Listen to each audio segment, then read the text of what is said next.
So we've prepped the hair with the Fill and Fix treatment mask from the repair line. Then we're gonna add the replenishing moisture mix. We're gonna spray about like 5 to 10 inches away from the hair and just mist it all throughout, grasping it and making sure you get an even spray throughout all of the hair. I would say like 10 squirts max. It's a little bit thick, so you just want to emulsify it with your fingers first and then brush it through, really getting an even spread of the product throughout the hair. Kind of as a cutting lotion as you go, a detailer, a moisturizer, all the good things. So you want to comb the hair down into its natural laying position. I'm going to turn her around so we can see the back.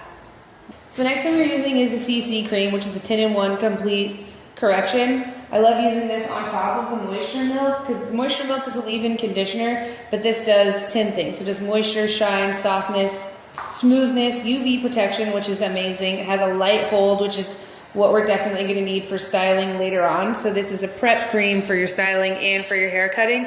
It's also for manageability, strength, and anti-breakage, which is great for compromised hair due to lightening. So this is 10-in-1. I'm obviously using a lot, but you would only use about 1 pump. You would emulsify.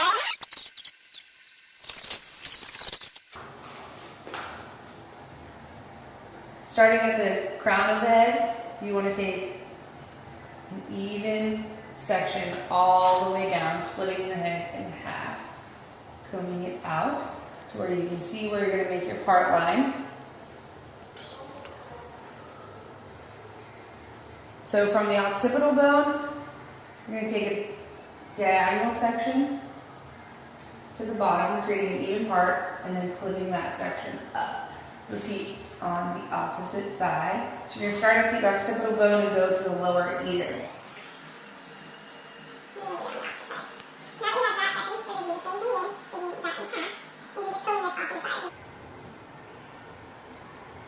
Okay, you're going to have the client look all the way forward. Look down towards yourself, uncross your feet. Perfect.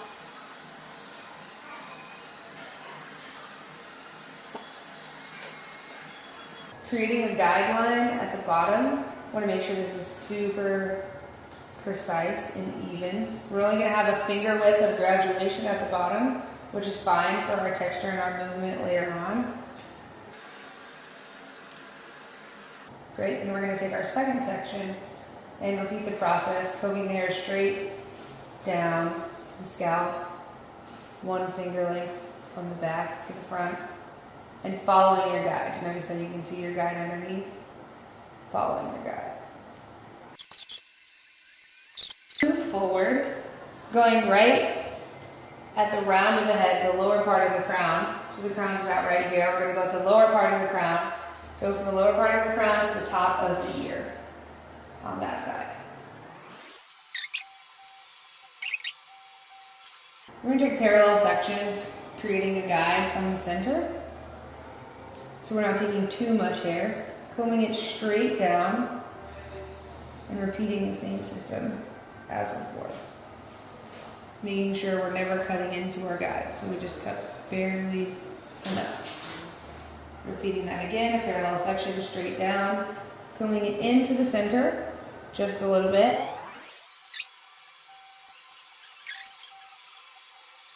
So the bottom section is now complete. We're going to pin that away and focus on the sides.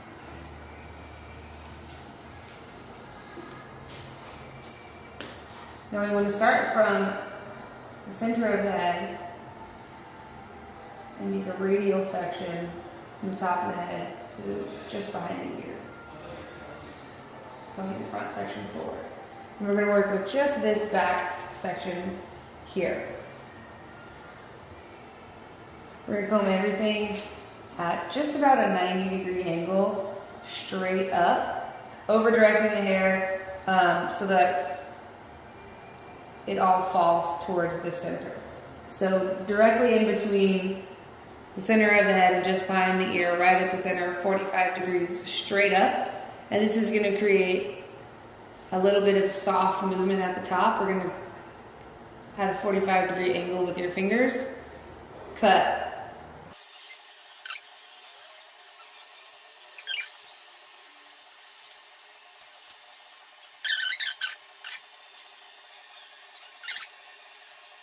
A parallel section to make sure that the two sections that we just cut without a continuing guide are even. We're going to over direct the hair all the way to the center. Moving it straight up, over directing the bottom hairs to the very top of the crown.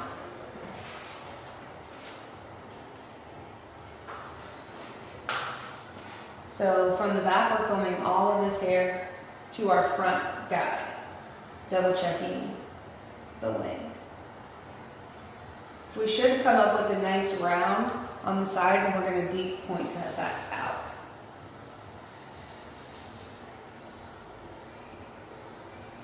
Crisscrossing. Now that this section is over directed, we're going to comb it back to the center and see the line that we just created, which is awesome. That's the back of the haircut. Now moving on towards the front, since she has a side part, we're going to take the top section from the very center, a parallel section back. So our left side is going to be a little bit thicker, which we'll work with evening that out. We're going to go parallel from the side of the head all the way forward, making a nice clean part. And then we're going to take about an inch section on this opposite side and over directing the hair to the part. So our natural part started here, so we're going to comb all of that section to the natural part.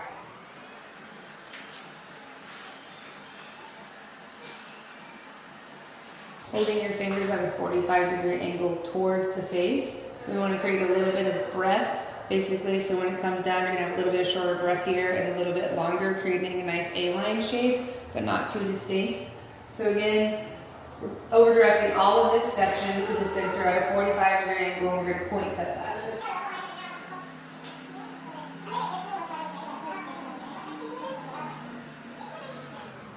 Double checking, and we have that nice 45-degree angle towards the face, and we're going to leave that section alone.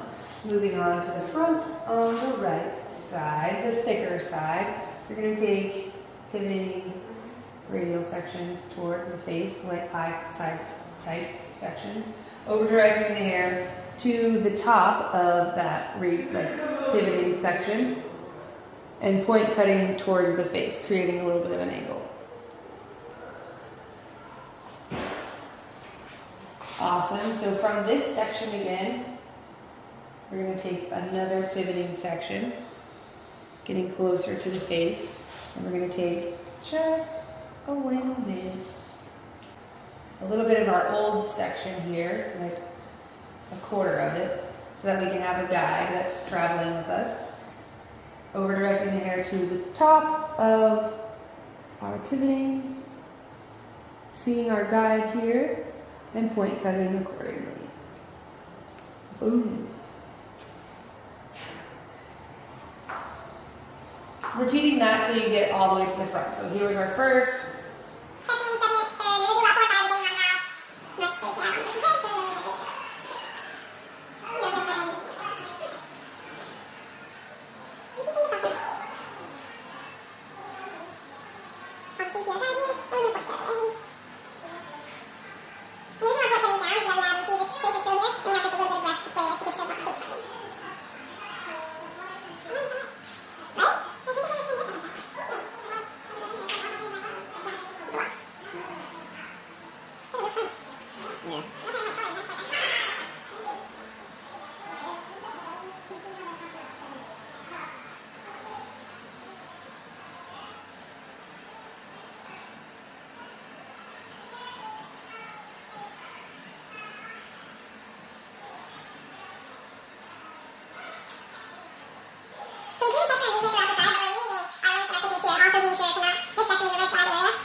So our front section is previously cut. We're going to repeat those same sections and cutting pattern on the other side.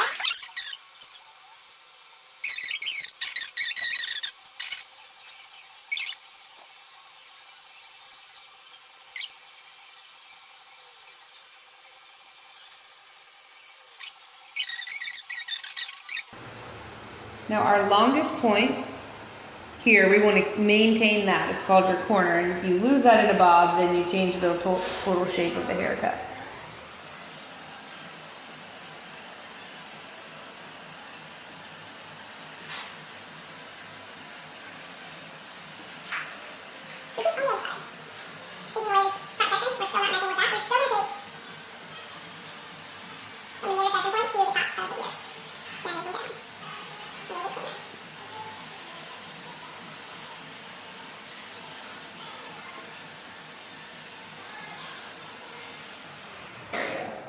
So we have about an inch to the iris section area, angling forward.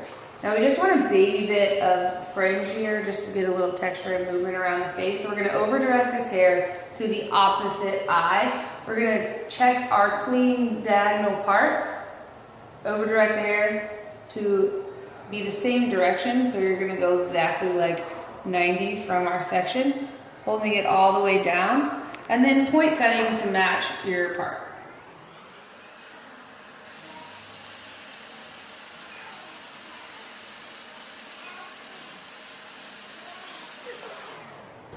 Okay, so the next thing we're going to be using is the Invisible Roller contour setting spray. So basically the look that you get with a roller set, you're going to get that look with this. So it's just kind of one squirt per section.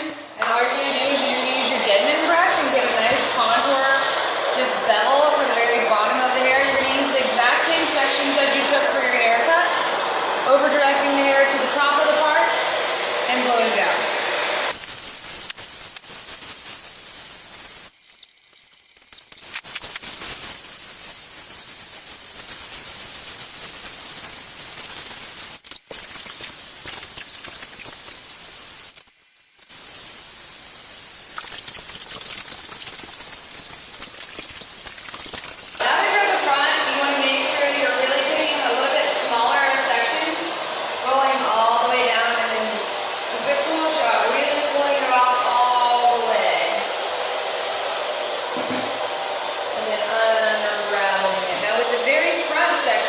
We've already done it, but what I did is I took the bang fringe section with the same part that we did when we were cutting it, and then I round brushed it this direction, rolling it all the way down, and I had it on hold for just as long as you possibly can stand, and then you literally hold it at the root and unwind, and it falls perfectly like right away from the face. So this is almost your finished look. You want, after it's all said and done, to kind of whisk it out with your fingers, give it a little bit of separation and like breath, so it's like finger back combing.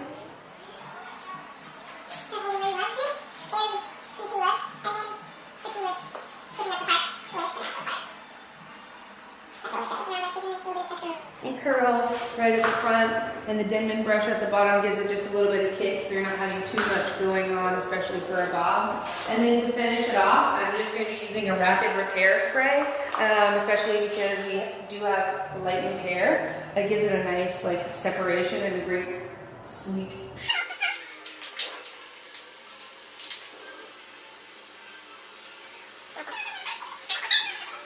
The products that we use with the round brush, especially on compromised hair, we really want to use a nice finishing product. So this is great for finishing, and it's repairing at the same time, which is the beauty of like the entire product line, is the fact that, I mean, it's going to be repairing your hair and rebuilding the integrity and the hair structure, as well as being a styling product instead of only having those benefits in your shampoo and conditioner.